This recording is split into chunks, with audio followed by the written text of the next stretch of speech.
Time now for your forewarned weather with Thomas Keyboy. Good Tuesday morning, Utah. Time is currently 6:13. We'll open up with this view with our Southern Utah University camera network down in Cedar City.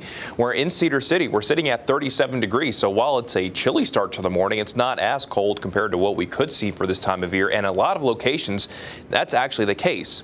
Really outside of the Wasatch Front, and that's because we are dealing with more of that inversion haze and the inversion just keeping that cold air in place. So not only are we seeing chilly temperatures along the Wasatch Front, but we're also seeing that up around Cache Valley this morning as well. Here's what it currently looks like outside here at ABC4 News, where yesterday the visibility at this time was awful.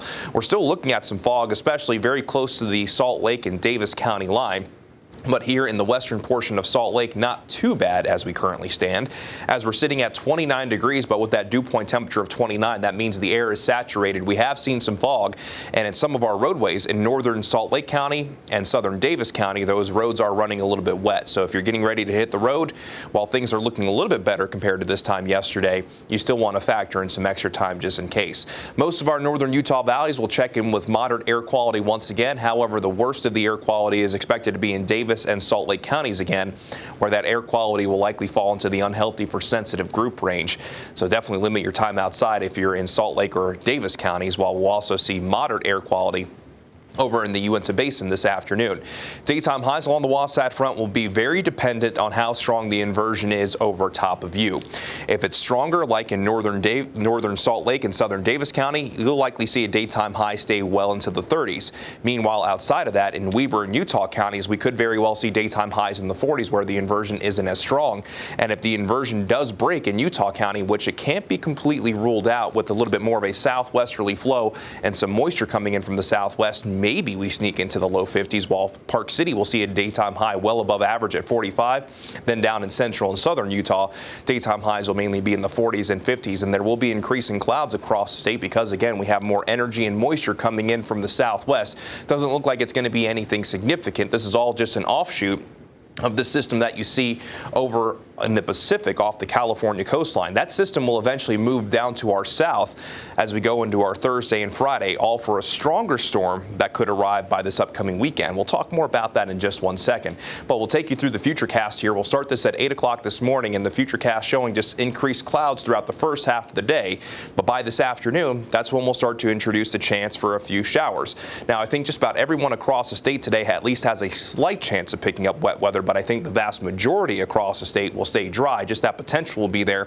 And I think that the futurecast is overdoing it, showing at 7 o'clock this evening, maybe a line of showers impacting the Wasatch Front and the I-15 corridor. We stay slightly active as we go through tonight with maybe those slight passing showers continuing. And we'll see similar conditions on our Wednesday.